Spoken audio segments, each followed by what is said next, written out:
We have as our guest today Senator Johnny Isakson, an old friend who has been now in his first term in the United States Senate.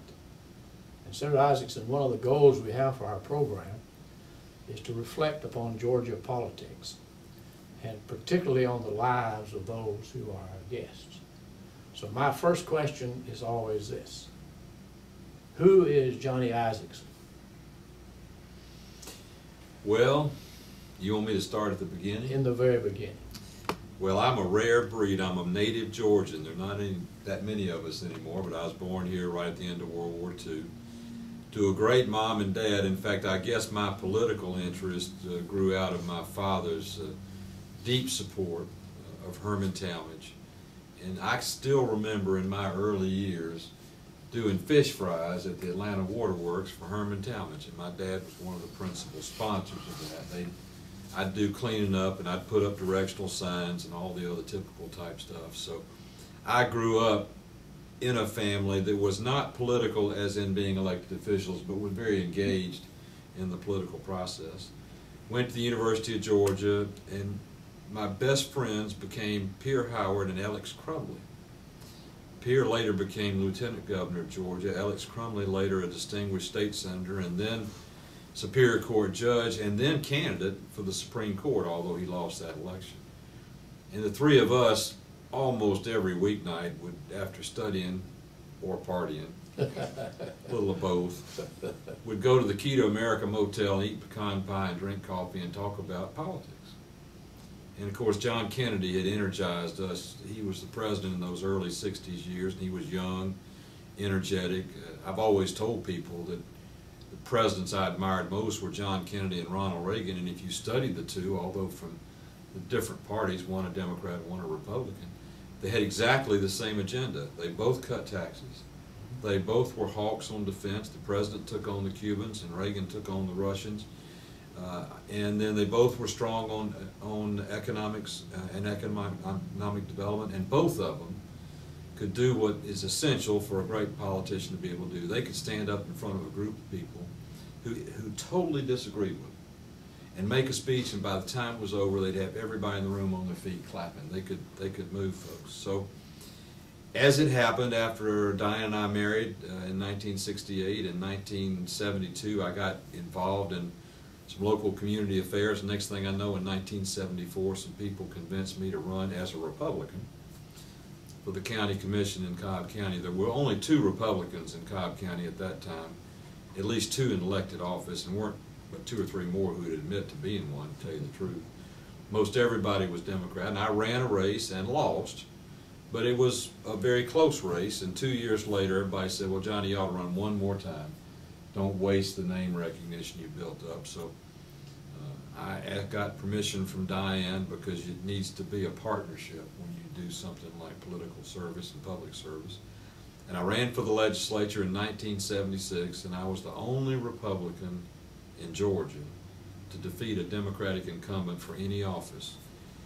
That's not as big as an achievement as it sounds. There weren't a whole lot running, but on top of that, Jimmy Carter ran and swept the state when he was elected president, so it was sort of unusual for a Republican to win.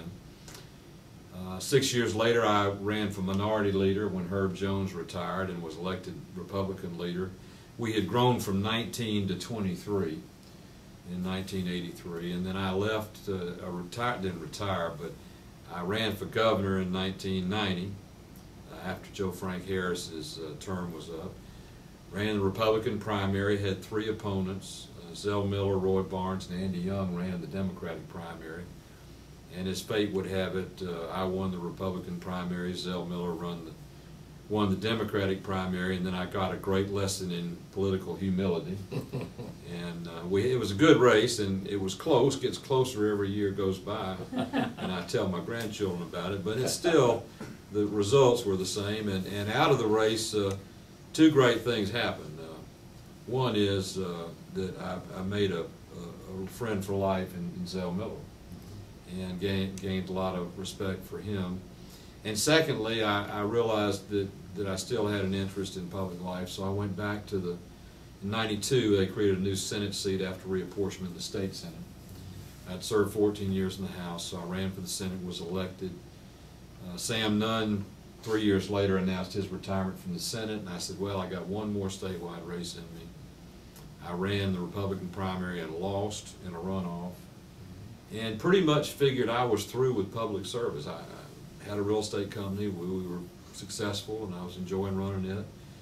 And about 2 months after I lost that runoff, Governor Miller called me. And he said, I just fired the State Board of Education, and I want to make you the chairman, and you come down here and fix this mess. I thought it was a trick. I mean, here's a guy that beat me, and now he wants me to come down. So I thought about it all weekend long. I called him back and said, Governor, I really appreciate it, but I don't think, he said, if you're going to tell me no, come over to the mansion and tell me to my face. So I got in the car and drove over there, and he opened the door, and Shirley and I and he went in that little library right off to the right of the front entry. And he said, now why are you going to tell me no? And I said, well, you know, Governor, there are 11 members of the board. 2 of them are refusing to resign. There are 9 openings. I'd only be one person. 6 is a majority. I couldn't do anything. He said, you tell me the other ones to appoint. And we sat there in the mansion. We then went upstairs and I'd say, well, what about Larry Thompson? He said, Larry's a good man. He's now the head attorney for PepsiCo. We got Larry. He was on trial in Detroit. The governor tracked him down, his operator did, got him on the phone, said, I want you to do it. Ed Andrews from DeKalb County, E.G. Maybaum from Augusta. And before 2 o'clock in the afternoon, we had a new State Board of Education, and Zell called the press over. We had a press conference, and the next thing I knew, I was back in public life. And was very fortunate to be able to do that.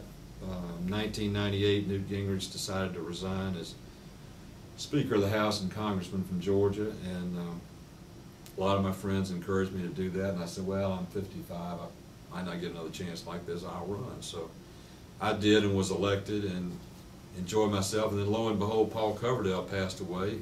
Governor Miller was appointed to fill his unexpired term. After being reelected, Governor Miller decided after a couple of years to retire, and I ran one more time and won statewide and replaced him, and I'm in the Senate today. So I guess I've been a very fortunate 2-time loser. You became a senator during a very critical time. We have a war around the world on terrorism. We have a lot of problems at home. What should we do about this terrorism business? Well, if you don't confront it, it will consume you, and it will defeat you. The biggest enemy to terrorism are the Bill of Rights of the Constitution of the United States of America.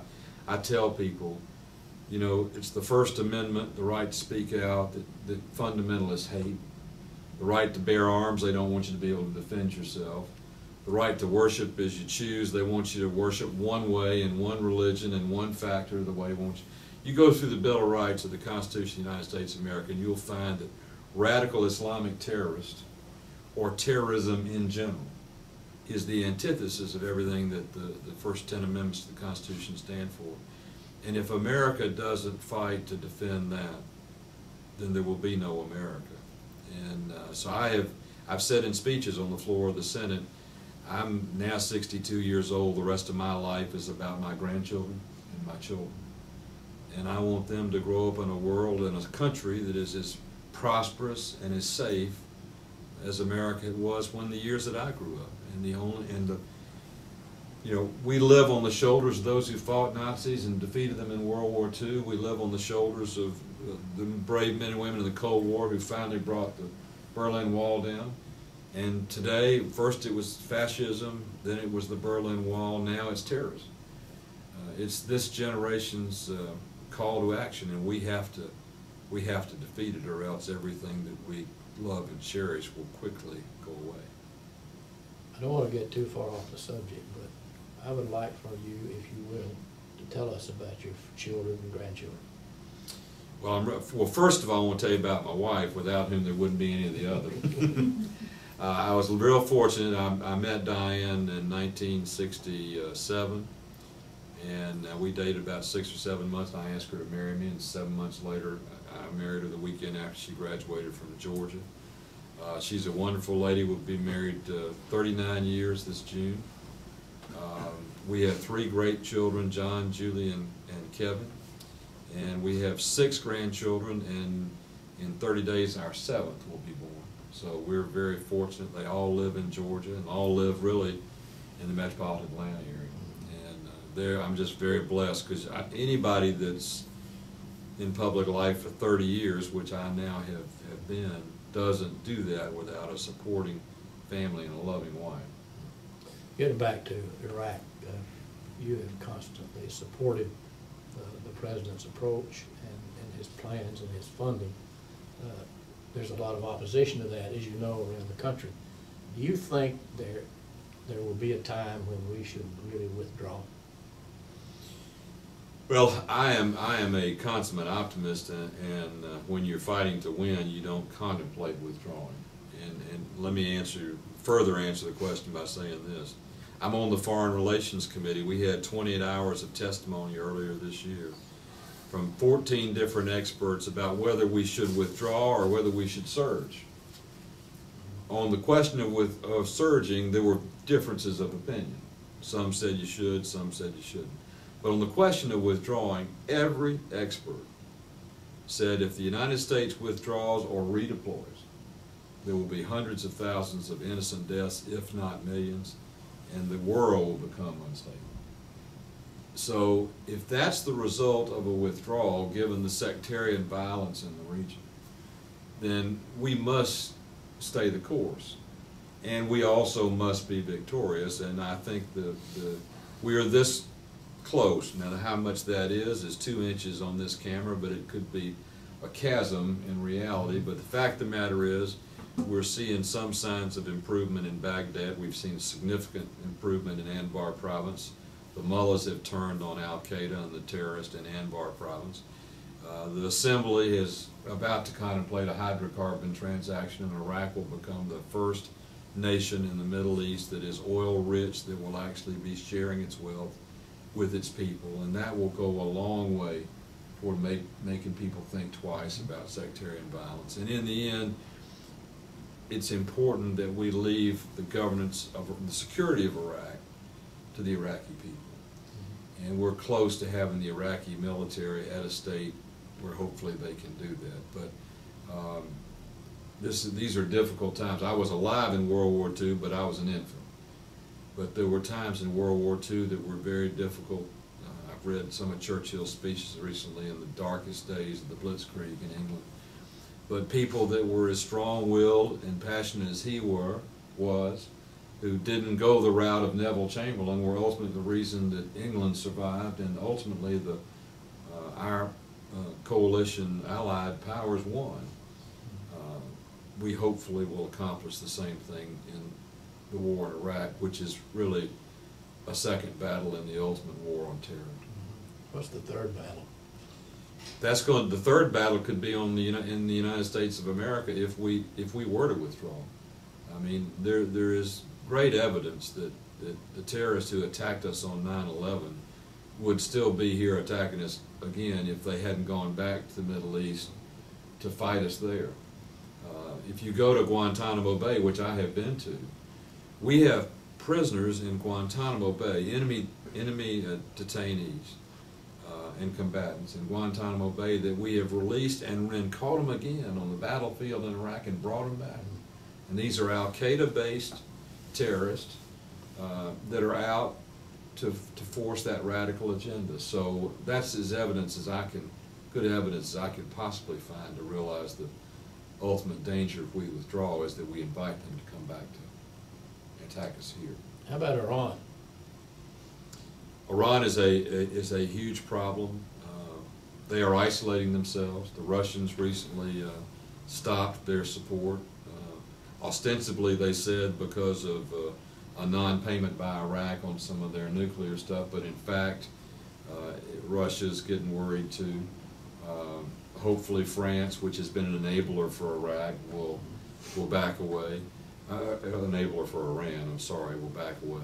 Ahmadinejad is a very dangerous person. He was one of the people that captured the American embassy folks and held them hostage for 444 days. He is believes in the 12th Imam and a radical sect of the Shia side of the fundamental Islamic movement. who believes that only out of Armageddon does the 12th Imam come back, and feels like, and he said this, that it's part of his goal to cause that to happen. As always, America has tried to be diplomatic and approach reasonable, cool heads sitting down and working things out. But the only way cool heads sit down and work things out is when they know the alternative to that is facing the consequences of having to deal with the United States of America in a hostile environment. The stronger we remain as a military country and in our technology, the more ultimately these rogue nations will come to the table and negotiate. As evidence, North Korea's recent agreement, albeit how trustworthy they may or may not be, the fact that 6 major powers, 5 in addition to us, forced them to sit down at the table, and they had to deal with their neighbors in the region, and they backed down from some of the hostile rhetoric they were previously saying. A part of our program at Young Heritage College is a continuing learning system program, and we encourage those students who are elderly or more mature, I guess is the word, to ask questions. And so I bring to you 2 questions from those people who are concerned, first of all, about Social Security. Well, I'm one of their contemporaries, and I'm concerned about it too. If you read this last October, if you have paid into Social Security, you get a letter every year from the Social Security Administration. It's a 6-page letter. The upper right-hand corner, there's a message from the commissioners of Social Security. And 3 years ago, they said Social Security was broke in 2047. 2 years ago, they said 2045. Last year, they said 2043. Social Security is becoming a financial liability, and there will be a point in time in 2 or 3 decades where it goes negative. The President has made a very positive proposal that was shot down, and it was a proposal really that said, okay, let's allow younger Social Security payees the option of self-directing a portion of their payroll tax to a regulated IRA or investment vehicle, and then cap their benefit while guaranteeing the protection of the benefit for those that either don't elect to do it or are over the age of 55. What the President was attempting to do was take the magic of the time value of money and put it to work, while at the same time creating a mechanism for people to, on their own, cap their benefit rather than the government doing it for them. There will be a time, it'll be after George Bush is President of the United States, but there will be a time where that concept will be a part of the solution to the problem. And we've got a decade for that type of thing to work. Once we go too much further, we lose the miracle of compounding interest and the time value of money. But it is, we suffer from a good problem. When Roosevelt created Social Security, 1 in 15 Americans lived to the age of 65. Now almost every American does. They didn't have Social Security, wasn't that big a liability in the country because most everybody never lived to collect it. Now, of course, the average age of a woman born in the United States is going to be over 80 years. Average age of a man is going to be over 80 years. People are going to be collecting for 15 or 20 years. My father-in-law is 92. You know, so a system that was based on actuarial numbers predicated on a life expectancy of 64 now have to do it on a life expectancy of 84. And we've got to modernize it and tweak it. I just hope we do it sooner rather than later, and I've been rather outspoken about that. Health care. Simply put, in the short answer, we have 3 areas that we've got to make decisions in. First is what the government and Medicare will pay for in the last 60 days of life, which is where 80% of the cost of health care goes. I have proposed that anybody signing up for Medicare must execute a living will or a durable power of attorney before they're eligible, so we can get people, while they are of sound mind and body, directing those that will provide health care to them, what they do want done and don't want done. If you don't, because of our laws, as they should be, Doctors can keep people alive for a long time, although they are in a state that had they had the chance, they would not have wanted to stay alive on a life support system or something like that. The cost of that in the system is tremendous. That's one thing.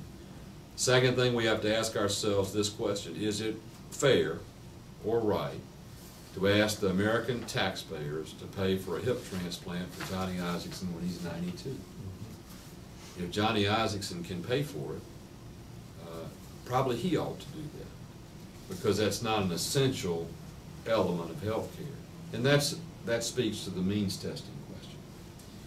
And then third, we need to focus on wellness and disease management and the accountability of our own selves. IBM, Matria, a number of companies through disease management programs and wellness have reduced their cost of health care, improved the quality of life of their people, and lessened the more expensive treatments. If you do what you should with hypertension, you can avoid having a transplant of a heart. If you're a diabetic and you do your regimen of pharmaceuticals and therapy, you can avoid blindness or an amputation. We've got to get serious about holding ourselves accountable so the quality of our life is better and the cost of that quality of life is less on the back of the taxpayers. You brought forth some tax proposals that have piqued the interest of a lot of Americans. Would you tell us a little bit about those? Well, I think our tax system is a Christmas tree that's over-decorated and lopsided, and politicians, of which I am one, have for the better part of the last 3 decades tweaked the system. And now it's all out of whack. The alternative minimum tax was developed to see to it that 19 people in 1968 who paid no taxes on $1 million in income had to pay some tax.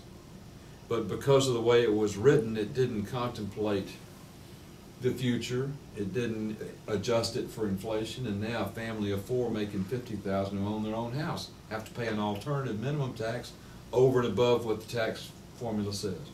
That's not right. So what I've proposed is that we terminate the tax code at a date in the future, July 4th, 2010, or December 31st, 2010, and then create a commission of not of politicians, but of good, sound economists and business people to recommend a tax code that's right for the 21st century. And then force the Congress before the end of 2010 to either ratify the new tax code or say, no, we like what we've got. And I guarantee you'd have a new tax code because nobody would vote for what we've got. And we are hurting ourselves competitively. Taxes are higher for business and production in the United States than they are offshore. There are a lot of countries that use their tax system to attract away American business because we remain in this rigid trance, or rigid gridlock in terms of our tax system. I think we need a fairer system. I think we need a more equitable system. And I think we need a participatory system. We have far too few people paying the bulk of the tax load via the income tax. And everybody performs better when they have a little bit of equity in the game. So I think we need a fairer and a flatter system of taxation if you're going to use percentages. And I think we need to make sure that we don't tax productivity into a state of motivating people to be non-productive. And we run the risk of doing that with the tax system we have today. Well, we often hear the term fair tax. Do you support that concept? That's the consumption tax. That's the tax that repeals the estate tax, the payroll tax, and the income tax, and replaces it with a sales tax on goods and on services of 23% or some percentage, and then contemplates the embedded taxes currently of the income tax system comes out of the cost of goods and services. Consumption taxes are by far the most popular tax. In the state of Georgia, in the last 15 years, every county in this state has ratified a 1% sales tax increase for schools or for capital improvements. People like that because everybody pays. because it doesn't sound like a lot because it's a penny. That's right. You know, 1% sounds a lot better than 30 or something like that. That certainly is a way to go. As could be a flat income tax, as could be alternative mechanisms. But the current progressive system with the AMT on top of it is not in the best interest long term of the United States. Getting back to reflections. When you first went to the House of Representatives, as I recall, you were the only Republican in the body. No, there were 19 of us. 19. That's right. Just seemed like I was the only one. It was pretty lonely, but we were outnumbered 161 to 19. And who was Speaker then? Tom Murphy. Tom Murphy. And you got along well with Tom Murphy? In fact, 3 weeks ago, I was in Bremen and to speak to the Rotary Club, and I called his son, Judge Mike Murphy, and I said, Judge, I'm going to be in Bremen, and I want to take an hour, and if the Speaker would see me, I'd like to come see him. He's not able to communicate, and he suffers from the debilitating effects of a stroke. But I spent 30 minutes holding his hand, and he would answer by squeezing my hand, and shared with him how much as painful as the lessons were that he taught me, how much I have benefited from learning from his style of leadership, and equally his compassion for the whole state. I mean, he was a rural speaker, came from a rural area, but probably if it weren't for him, you wouldn't have the World Congress Center, you wouldn't have MARTA, you wouldn't have a lot of the infrastructure that's made Atlanta the economic capital of the southeastern United States. So he and I had our fights. We were of different parties, and he hated Republicans. I don't hate anybody. But we always had a mutual respect, and I appreciate what I learned from him so much, and I'm glad I get to see him every once in a while so I can tell him that. What was your reaction to the most recent election, national election? Well, anytime you lose as a party, you're disappointed. I'm not so sure it wasn't a loss that we contributed greatly to. I think we lost, we being Republicans.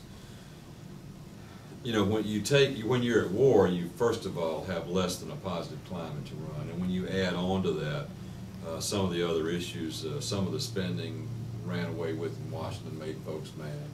You add that to the war and other things, and the Democrats seized and took advantage of it. But you know, I tell everybody, Bob, the one great thing about our political system is it's competitive, and you don't win something and keep it unless you're responding to the people, and if we do a good job of coming back, we'll be back. There was an interesting poll that I recently ran across about that election that involved senior citizens, and I've got it here somewhere if I can follow through here, and I would like to get your reaction to that.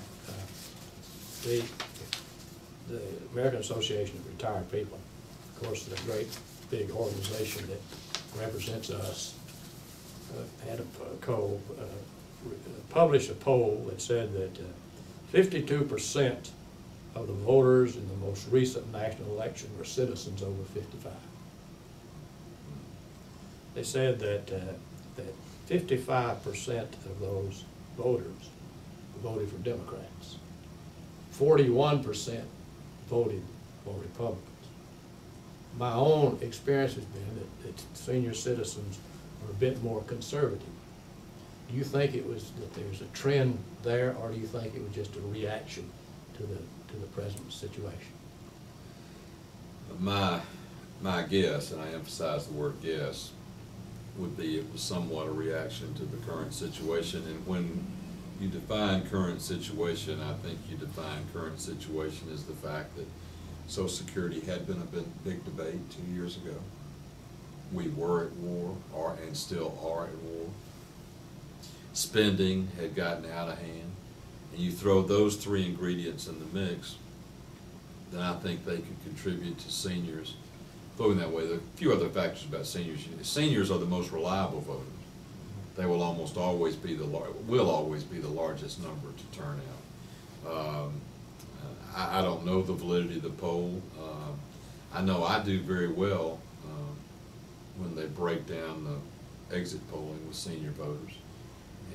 And quite frankly, what President Bush brought forward in Medicare Part D has turned out to be one of the most popular things in the world, and it was the most unpopular thing when it was introduced, but it has worked, and it's worked well, and I think that will earn back a lot of the senior support. But once again, as long as you're at war, you have an instability in the electorate, you add to that a factor like spending and the deficit, which they look at as a negative for Social Security, then you get some undermining of that vote. Back to reflections. You served in the Senate for a while and with Lieutenant Governor Miller. And you all became very close friends. And Governor Miller has shown in the past few years that he became a very non-partisan person. And in talking with people around the state, they look upon you as a very non-partisan person. Is that a good assessment? I think it's fair. Let me correct one thing. I served in the House for 14 of the 16 years that Zell was the lieutenant governor. Mm-hmm. Then he beat me for governor, so I was in the state Senate when he was governor, not lieutenant governor. I'm sorry. But you know, when I got to the state legislature and I was the 19th Republican and there were 161 Democrats, I knew we weren't going to be able to do anything unless we found a way to find common ground, and you don't find common ground by throwing bombs at folks. And so I tried to work with Democrats to get those things that we wanted to get done, tried to work with it. And I'll tell you one little story since you brought that up. I think that's the right philosophy, and I've spent my entire career trying to make common ground with people and crossing bridges and not burn them. And there's a little project called Brasstown Valley in North Georgia, which is right down the road from where Governor Miller lives today and was born. It was a project that was done at the end of his administration, and a project that meant a lot to him. And I was still an outnumbered Republican, and it fought hard for privatization. I thought the government ought to always see if the private sector could do something before it just hauled off and did it. The governor wanted to do Brasstown Valley. There was some controversy about whether the government ought to do it. And Joe Tanner was the head of DNR, and Joe Tanner came to me and said, "Johnny, I think I had a privatization bill study to see if the private sector could do it." He said, "Johnny, would you allow us to merge that with the Brasstown Valley bill, and let's let that be the first test?" Well, I thought I'd died and gone to heaven. I mean, Republicans just didn't pass things then, so I said absolutely, and went to the well and spoke in favor of it, and we passed that bill, which was amended the DNR's authorizing a bill and affected Stone Mountain, Lanier, Lake Lanier Islands, and future projects. And I am pleased to tell you that when they did the feasibility study on Brasstown, they found out, yes, the private sector could do this. They put it out for competitive bid, and Dick Stormont, who is a Marriott operator, won the bid, did Brasstown Valley, and sends the state a check every month, and it's the private sector with private sector employees paying income taxes to the state, the same thing. And of course, recently the leases at Lanier Islands have been transferred under the same type of concept. I think that story is a good example of how if you don't let partisanship get in your way, then good ideas, regardless of source, can end up making good things happen. And to this day, that's still one of the things I look back on the most as appreciating the most that I had the chance to do. Were you surprised when the Republicans won the governor's office? Well, I thought in 1990 we could do it. That's why I ran. So I mean, to say I was surprised 20 or 12 years later would be not a fair statement to make. I knew we could. I thought Roy Barnes is a dear friend of mine. We raised our families in the same community. He was a strong governor, but I think that race was a race where the Democrats thought they couldn't lose it, and the Republicans thought they might could win it. And what ended up happening is Sonny Perdue ran a good campaign, a great campaign. I think the Democrats realized they were in trouble too late, and that's why it was such a great victory. And Sonny has done a great job. But no, I wasn't surprised. I didn't think it was a sure thing that we win, and I didn't. In fact, I wouldn't have bet money that we would have won, but I knew we could. We could have won. I thought we could have won in 1990, and maybe if we had a better candidate than me, we might have won in 1990. But the fact of the matter is, the state had been turning for the better part of 3 decades, and now we have a competitive two-party state that no party can get complacent in the governor's office or in federal office for that matter. How about the General Assembly? I was a little bit surprised that the sea change took place so fast once it did. But if you back away, once a Republican governor was elected, that changed a lot of the thought process. And I have to say this, talking about recording things for posterity, I hope some historian writes this. There's going to be a guy who's going to get very little credit, but deserves a lot, and his name is Eric Johnson, because when we won the Senate, we hadn't won the House, we won the Senate. Eric Johnson was the minority leader, so he became the majority leader. That could have gone one of 2 ways. We could have gotten overconfident and overjoyous that we won, overreached, and gotten beat 2 years later. But Eric Johnson did one of the finest jobs of organizing a minority that became a majority into a working party. He worked closely with the Democrats on the other side, and Terry Coleman, who was the Speaker at the time, in a Democratic majority House. And I think Eric's ability to do that allowed the House 2 years later to take over, the Republicans to take over the House.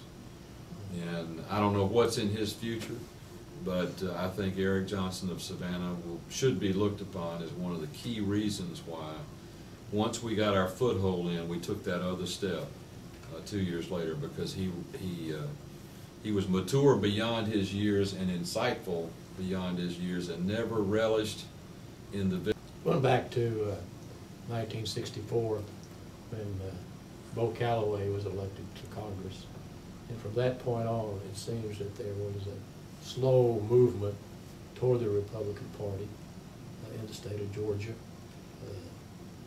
To what do you attribute that? There was always one of us that was willing to stick our neck out like the old proverbial chicken on Thanksgiving morning in the barnyard. Bo did it in that famous race with Ellis Arnold and Lester Maddox, and won the popular vote but lost in the legislature. And then just a few years later, 4 or 6, Hal Suit, who was a TV personality in Atlanta and very popular, decided to run for governor, and in that period of time, intervening time, Fletcher Thompson and Ben Blackburn had been elected to Congress, and then unfortunately they lost a few years later. Hal Suit lost. Then we had a real lull in the mid-70s because Jimmy Carter ran for president of the United States and won. Anytime you have a favorite son, that will skew everything. But the Reagan election re-energized Republicans. Mac Mattingly defeated Herman Talmadge in what is truly the upset of the history of elections in Georgia. And all of a sudden Republicans got hope. In 76, I was elected in 76 to the legislature. Then Newt Gingrich was elected to Congress in 78. And then in 1982, Bob Bell, a state senator, ran for governor against Joe Frank Harris, and Bob was a very credible individual, ran a great race. He lost, but that empowered Republicans. And then in 1990, I stuck my neck out and said, well, I think now's the time that a Republican can win. And almost did. And almost did, but didn't. And almost only counts in horseshoes. So. But then in the 90s, a lot of things came together. The progress of those losses had generated for us a bench. More and more Republicans had gotten involved and gotten engaged. Take Saxby Chambliss. He was one of my best friends in college. When I ran for governor, I got him to support me. He had never been involved in politics. He did support me, stuck his neck out, and 4 years later ran for Congress and was elected in the Revolution year of 1994. So a lot of people came out of that. So all of a sudden, the Republicans were building a bench from which they could draw people who would run for higher office. If anything, right now, there has been a role reversal with Republicans and Democrats, that we have a pretty deep bench now, and the Democrats, through this process, didn't build a bench, and they're a little lighter in the bench, like we used to be. But that is a temporary condition. You're on the Transportation Committee. What can you do to ease the traffic around here? Stay here in my office and not drive on the street. We've got a serious problem in the state. We've got a serious problem in the country. Talk about taxes for a second. We'll go back. We have a broken mechanism. Think about this, Bob.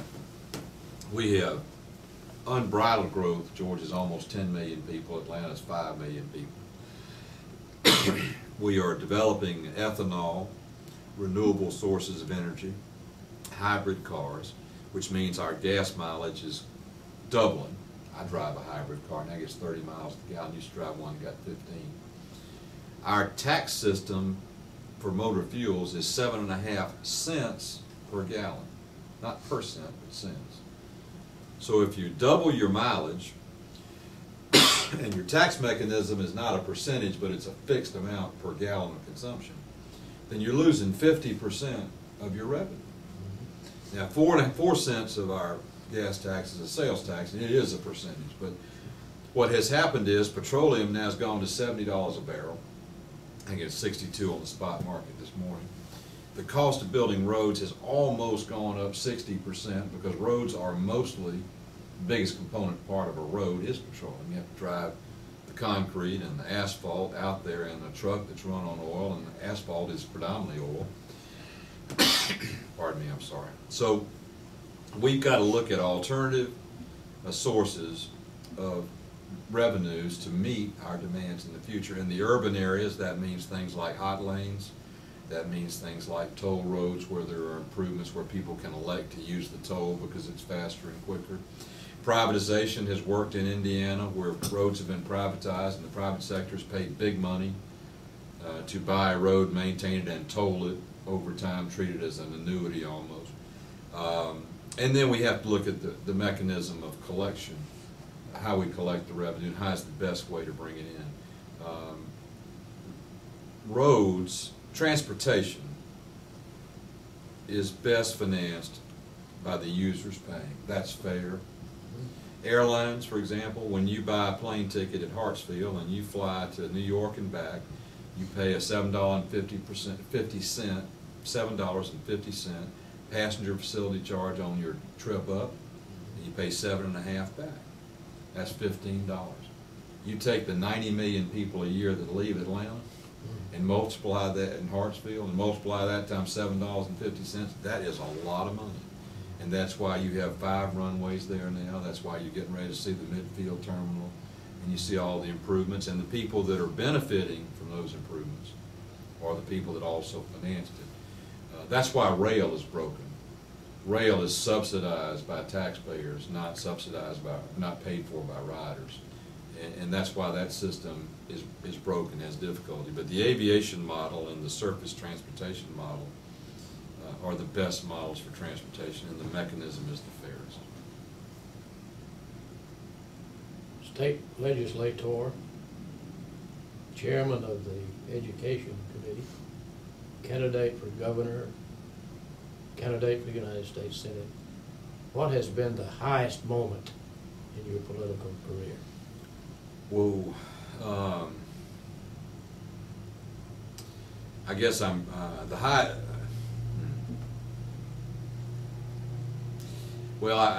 the moment that I appreciate the most was when Governor Miller asked me to come down and be chairman of the Board of Education, because I owe the rest of my political career, which has been very successful, to the fact that he gave a 2-time loser a second chance. And I'll never forget that. From things that I have done, I'm proudest that I lost twice and found a way to come back and didn't let a defeat get me down. In terms of the jobs I've had, I've served in every legislative body I could be elected to. which very few people have ever had the honor of doing that. And each job has been rewarding, and each one has been different, and I'm just glad I've lived long enough to be able to have that experience, and hope I can do a good enough job to pay the people of Georgia back for the confidence they've placed in me. All of that while running a very successful business. Well, I had a lot of people. I got a lot of credit. I did the best I could to lead them, but I had the best. We had about 1,000 agents and 200 employees in Northside Realty, and sold about 11,000 houses a year. And I mean, that's a labor-intensive business, and your assets all have two legs. They could walk and go next door tomorrow, and mine never did. And we never took our eye off the ball, and I'll always be grateful for their support, because I could not have done what I've done politically without them being understanding to allow me unselfishly the time away to pursue those political ambitions too. Your lowest moment? You know, obviously when you lose, Not fun. no, it's I've done that. It's not, but it's a moment. You know, I don't spend 5 seconds thinking about how I felt in the 3 times I lost. But I could talk all day long about things like Brasstown Valley and things I've been a part of that were a success. And I think that in the end is the best advice I can give to young people. Success, to me, is a series of failures bound together by a positive attitude that results in an ultimate victory. And if you let one defeat get you down, you'll never get to the point in life that success can take you if you have a positive attitude. Senator, you've been very successful. You are a great United States Senator. I would not be surprised to see you there for many, many more years. And we thank you very much for being with us today. Thank you, Bob. It's been a pleasure. Thank you. Thank you.